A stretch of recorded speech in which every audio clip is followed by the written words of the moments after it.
사도 바울은 디모데전서 2장 1절에 말씀하기를 간구와 기도와 도고와 감사가 있다고 했습니다.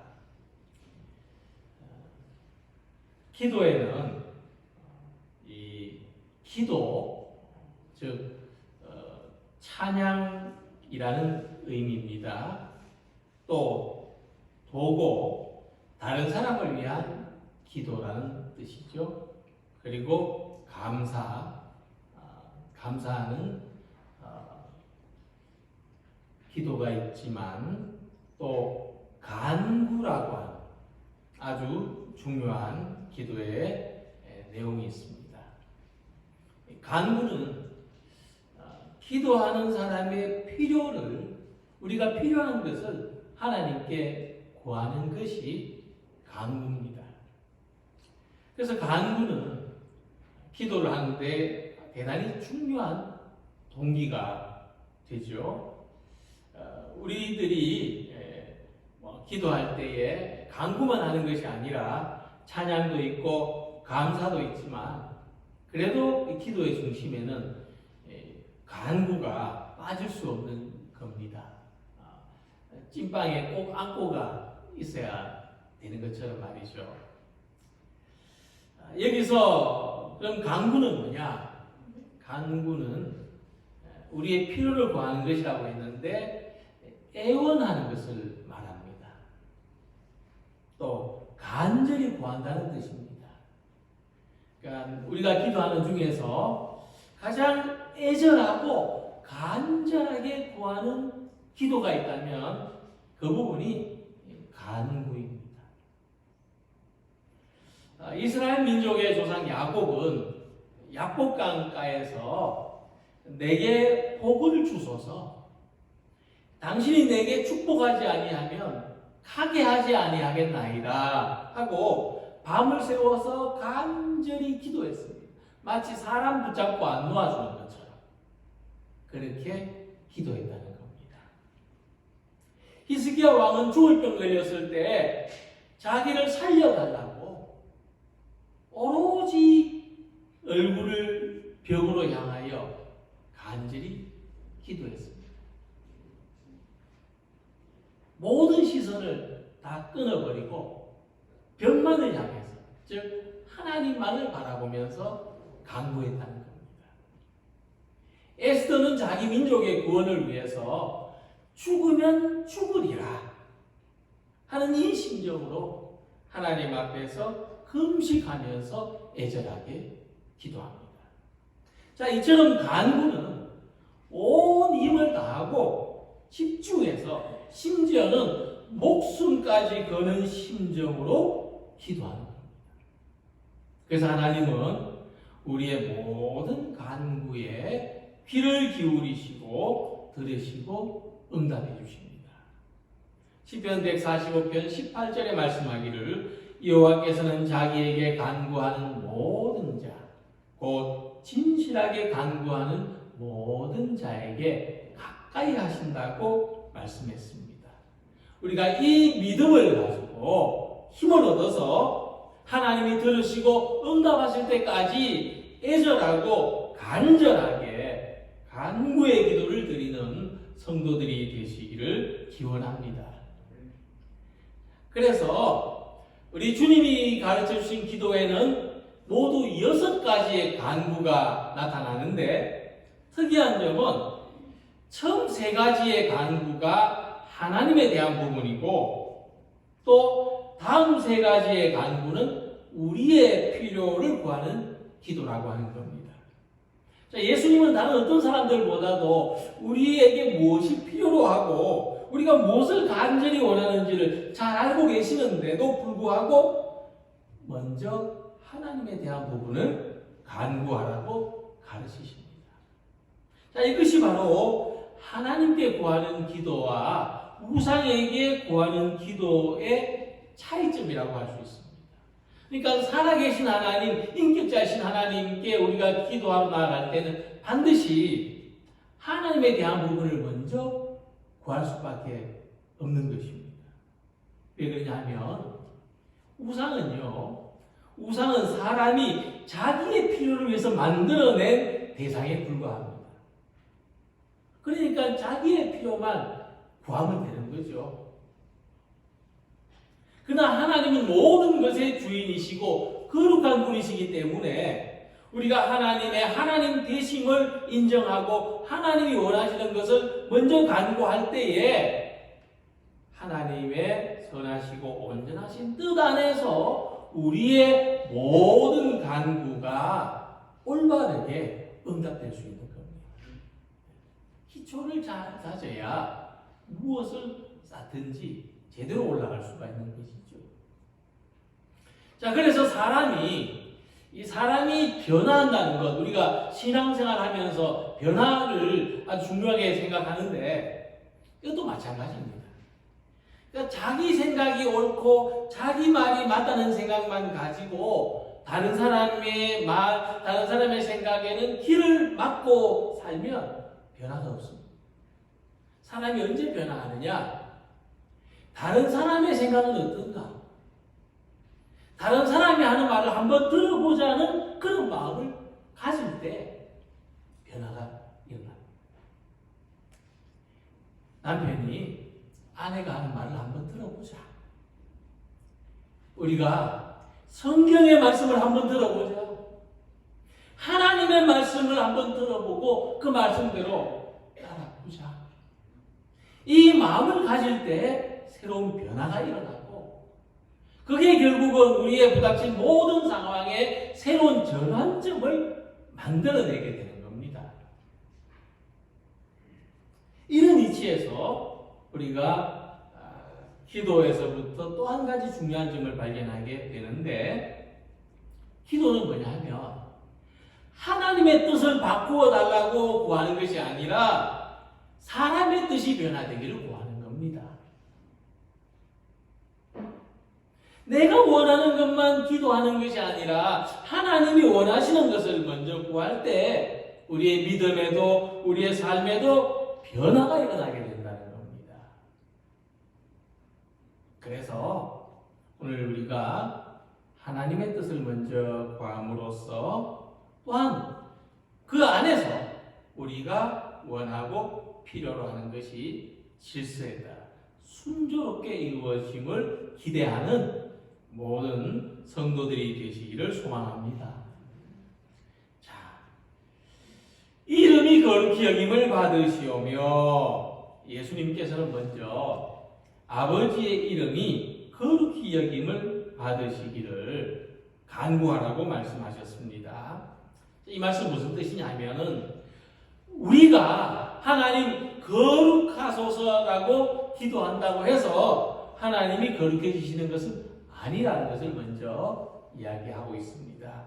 하나님은 본래 거룩하신 분인데 이 거룩하신 하나님의 이름을 세상에 드러내며 살아가기를 원합니다. 우리의 삶을 그렇게 이끌어 주옵소서 하는 뜻입니다. 자, 우리가 믿는 하나님이 거룩하신 분이라는 것을 우리의 삶을 통해서 드러나게 하는 겁니다. 그 세상에는 하나님을 믿는 사람들 가운데는 두 종류가 있는데 나는 어디에 속하는지 한번 생각해 보십시오. 자, 하나는 하나님의 이름으로 자기 영광을 얻으려는 사람입니다. 성경에는 이 자기 이름을 위해서 하나님의 영광이 필요한 사람을 이렇게 경계하고 있습니다. 너는 내 하나님 여호와의 이름을 망령되게 부르지 말라. 여호와는 그의 이름을 망령되게 부르는 자를 죄 없다 하지 아니하리라. 그러니까 사람이 자기 이름을 내고 싶으면 하나님의 이름을 망령되게 오용한다. 그럴 수 있다는 거죠. 헛된 일에 이기적인 욕망을 위하여 하나님의 이름을 거짓되게 사용하지 말라 하시는 겁니다. 자, 그렇다면 또 하나는 뭐냐? 하나님의 영광을 위하여 하나님의 이름을 빛내는 사람이 있습니다. 그래서 주님이 가르쳐주신 기도에는 하나님의 이름을 어떻게 사용해야 하는지 잘 가르쳐주고 있는데 이름이 거룩히 여김을 받으시오며 하는 이 말씀입니다. 이 말씀은 문법적으로 수동태입니다. 쉽게 설명하면 하나님의 이름이 거룩하게 여김을 받으시도록 한다는 것은 막 우리가 막 나서서 뭘 어떻게 해서 뭘 하나 만들어 가지고 갖다 바치는 것이 아니라 원래 거룩하신 하나님 이름 앞에서 우리가 순종적이고 수동적인 자세를 가지는 겁니다. 그래서 그 거룩하심 앞에 우리가 엎드러질 때에 우리를 통해서 하나님의 거룩하신 이름이 더 높임을 받고 크게 드러나고 빛나게 되는 겁니다. 단순히 하나님의 이름을 잘못 사용하는 것을 넘어서 우리를 통해서 언제나 어디서나 하나님의 이름이 드러나도록 우리가 가리지 않도록 그렇게 살아가는 것입니다. 그래서 내가 가진 욕구를 삶의 목표로 삼는 것이 아니라 하나님의 이름을 우리 삶의 목표로 삼는 것이 하나님의 이름이 거룩히 여김을 받으시도록 하는 간구의 뜻입니다. 독일에 가면 그 뮌헨이라는 도시에 한 교회가 있는데 거기에는 주님은 우리에게 말씀하신다는 제목의 시가 있다고 합니다. 이 시가 이런 내용입니다.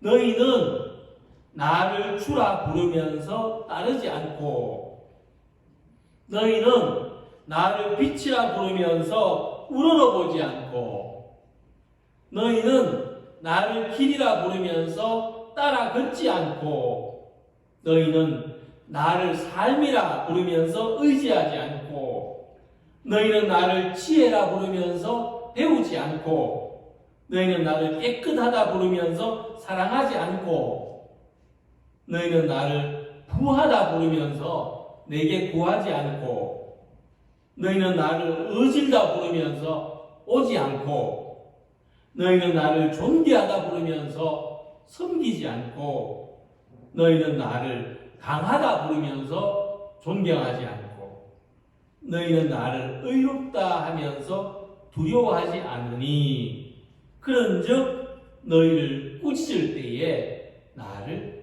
탓하지 말라. 에리 프롬의 사랑의 기술이라는 책에 그 사람을 사랑한다는 것은 그 사람 속에 들어있는 자기를 사랑하는 것이다 하는 문장이 있습니다. 그러니까 누군가를 사랑할 때에 그 속에 있는 자기를 사랑한다는 거죠.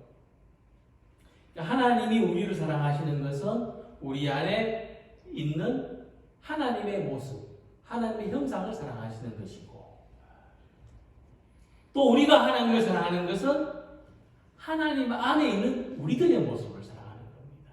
우리를 긍휼히 여기시고 우리를 받아주시고 자, 이처럼 하나님과 우리는 거룩함 안에서 서로 사랑하는 것입니다. 하나님의 거룩함이 자녀된 우리들을 통해서 드러나기도 하지만 가려지기도 하는 것이죠. 그래서 우리는 필요할 때만 하나님의 이름을 부르거나 말로서만 하나님의 이름이 거룩히 여김을 받으소서 기도할 것이 아니라 일상에서 우리의 삶으로 우리가 하나님을 부르는 대로 하나님의 거룩하신 성품과 선하신 뜻을 높여드리는 우리 모두가 되시기를 소망합니다. 자, 두 번째 하나님을 향한 우리의 간구는 아버지의 나라가 임하는 것입니다. 나라가 임하시오며. 자, 우리는 모두 나라에 살고 있죠. 세상 나라에 살고 있습니다. 우리는 대한민국이라는 국적을 가지고 있습니다. 그러면서 우리는 또 다른 나라에 살기를 원하죠. 하나님 나라에서 살기를 소망합니다. 자, 하지만 우리가 죽어서만 하나님의 나라를 경험하고 죽어서만 하나님 나라에서 살 수 있는 것이 아닙니다. 그래서 예수님께서는 하나님 나라가 임하기를 기도하라. 그래서 이 세상의 나라와 하나님 나라가 가진 이 엄청난 이 간격을 좁혀주시는 겁니다. 그러니까 우리가 세상에 살면서도 하나님의 나라에서 살 수 있는 것은 하나님의 나라가 임하기를 기도하는 겁니다. 자, 그러면 우리가 무엇 때문에 하나님의 나라가 임하기를 기도하고 소망하는가 물어볼 때에 왜 그렇겠습니까? 우리가 왜 그냥 여기서 만족하고 살면 되지 하나님 나라가 임하기를 기도합니까? 그것은 이 세상 나라가 불완전하기 때문이죠. 이 국가라고 하는 이 역사가 시작된 이후에 완전한 정의와 평화가 실현된 나라는 단 한 곳도 없었습니다. 자, 그러면 왜 국가는 실패하는가?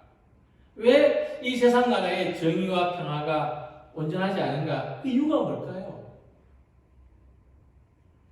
사람이 다스리기 때문이죠. 사람이 근본적으로 불완전하기 때문입니다. 자, 그러면 우리가 왜 하나님의 나라를 소망하느냐? 하나님의 나라는 하나님이 다스리시기 때문이죠. 완전한 것입니다. 그래서 이 나라에는 권력자가 중요한 거죠. 누가 다스리냐가 중요한 것입니다. 그래서 각 시대마다 의견이 달랐는데 어떤 시대에는 지혜롭고 현명한 철학자가 나라를 다스려야 된다고 말했습니다. 또 어떤 시대에는 막강한 힘을 가진 군인이 나라를 다스려야 된다고 했습니다. 그리고 어떤 시대에는 모두를 잘 살게 할 수 있는 경제인이 나라를 다스려야 된다고 했습니다. 그러나 이 모든 시대를 다 살펴봐도 사람이 통치하는 나라는 항상 한계가 있었다는 겁니다. 그러므로 우리는 더더욱 하나님의 나라가 이 땅에 임하기를 기도해야 하는 것이죠. 자, 그런데 하나님의 다스리시는 나라가 이 땅에 임한다는 것은 정말 종말론적이고 너무나 이상적인 희망입니다. 그건 정말 상상 속에서만 가능한 것이 아닐까, 희망 속에서만 존재하는 것이 아닐까 싶습니다만은 현실적으로 말하면 이렇습니다. 현실적으로 하나님 나라가 이 땅에 임한다는 게 뭐냐?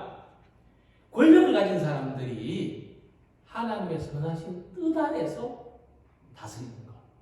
저는 그렇게 생각합니다. 현실적으로 하나님의 나라가 이 땅에 임한다는 것은 모든 권력을 가진 사람들이 하나님의 선하신 뜻 안에서 다스리는 것이 하나님의 나라다. 사람의 모든 생각과 의지가 하나님의 다스리심 아래 놓여야 한다는 겁니다. 내가 다스리려고 할 것이 아니라 하나님의 선하신 뜻과 의지 아래서 다스려야 한다는 것이죠. 자, 그래서 지금 우리가 생각해 볼 때 이 세상의 모든 권력자들이 그들이 가진 이 권력, 이런 절대적인 권력을 가진 사람들이 자신의 권력을 하나님께 맡겨드리면 어떤 일이 일어날까? 지금 전쟁을 하는 나라들은 화해를 할 것입니다. 함께 살아가는 평화를 이루게 될 것이죠. 서로가 때린 것을 치유하려고 할 것입니다. 또 많이 가진 사람들은 가진 것이 없는 사람들을 보살피는 그런 나라가 될 것입니다. 혹시라도 우리 주변에 고통을 겪는 사람이 없는지를 서로 돌아보려고 할 것이죠. 이웃을 자기 몸처럼 사랑할 것입니다. 서로 보호하고 서로 안전을 책임지려고 할 것입니다. 것입니다. 그래서 모든 사람이 다 넉넉해져도 모자람이 없을 것입니다. 그것이 바로 하나님의 힘에 의해서 다스려지기 때문이죠. 그래서 우리의 삶은 힘하고 아주 깊은 관련이 있습니다. 우리가 몸에 병이 나는 것도 너무 힘을 많이 쓰는 곳이 무리가 되어서 병이 생기는 거죠. 어떤 힘이 다스리냐에 따라서 우리 삶은 쉬워지기도 하고 힘들어집니다. 희망이 생기기도 하고 희망이 사라지기도 합니다. 평안하기도 하고 긴장되기도 합니다. 행복하기도 하고 슬프기도 한 것입니다. 그래서 예수님은 하나님의 나라가 여기 임하였다 선포하셨습니다. 하나님의 나라가 이미 너희에게 임하였느니라. 그래서 예수님은 아버지의 나라가 여기에 임하기를 기도하라 가르치셨습니다.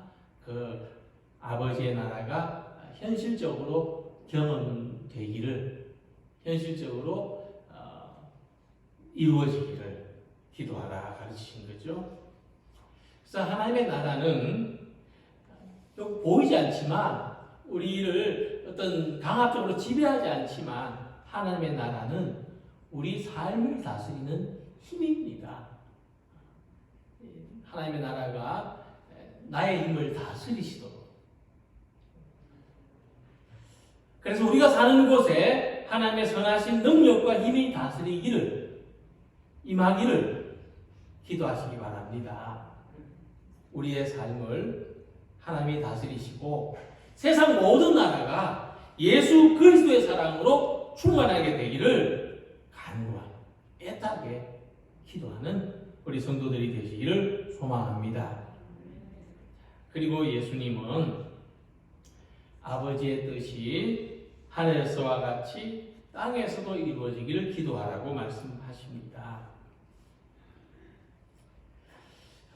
아버지의 뜻이 이루어지기를 구한다는 것은 뭐냐 하면, 이런 예로서 말씀을 드릴 수 있겠습니다.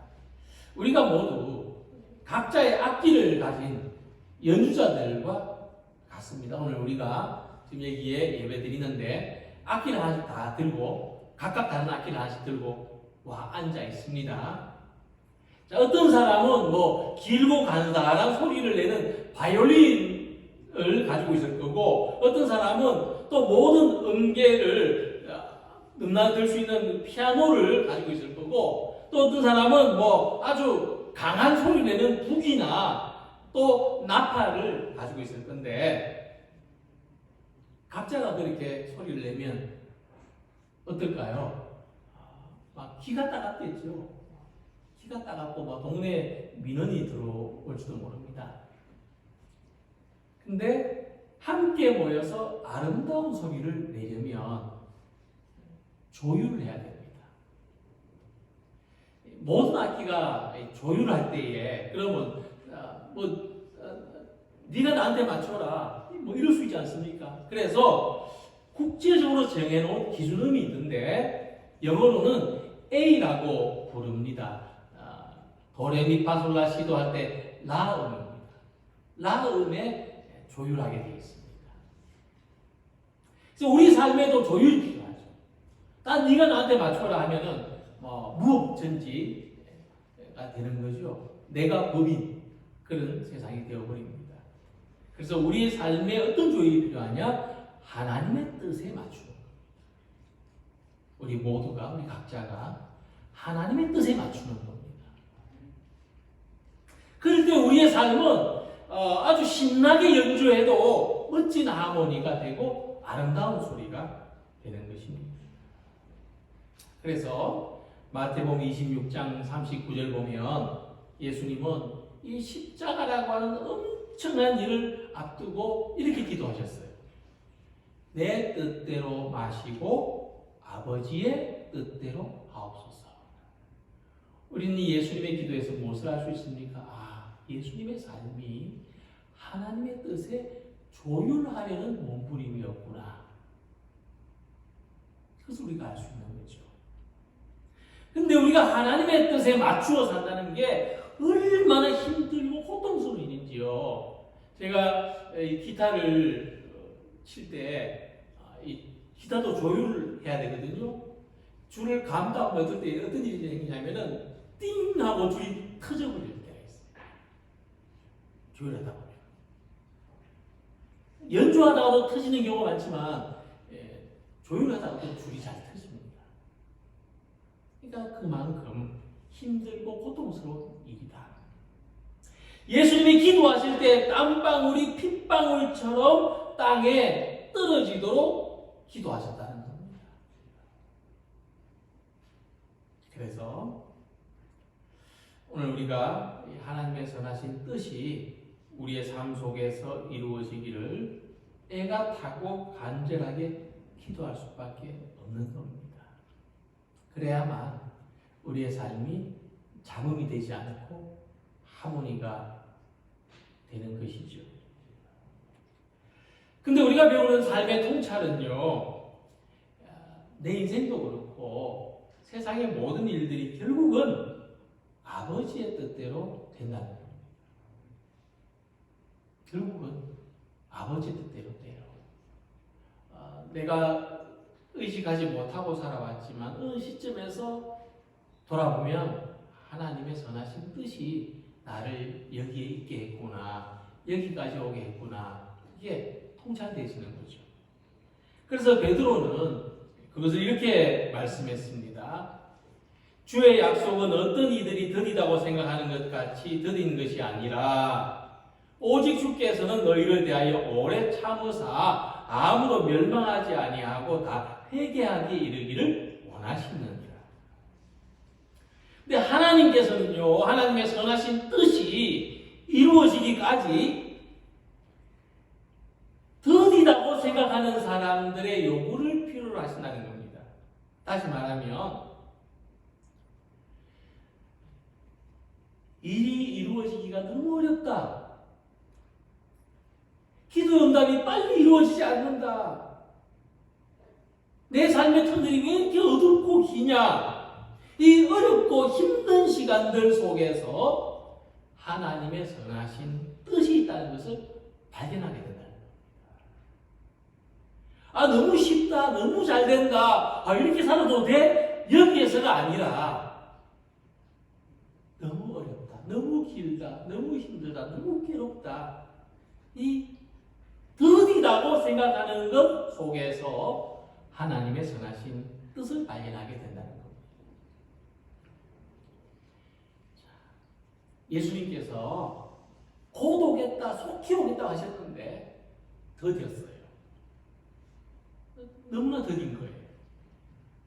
베드로는 거기에서 무엇을 발견했느냐? 여기에는 하나님의 선하신 뜻이 있구나. 그것을 발견했어요. 더디다 하고 끝난 게 아니고 여기는 하나님의 선하신 뜻이 있구나. 그 선하신 뜻이 뭐냐? 아무도 멸망하지 않고 모두 회개하여서 구원받기를 원하시는구나.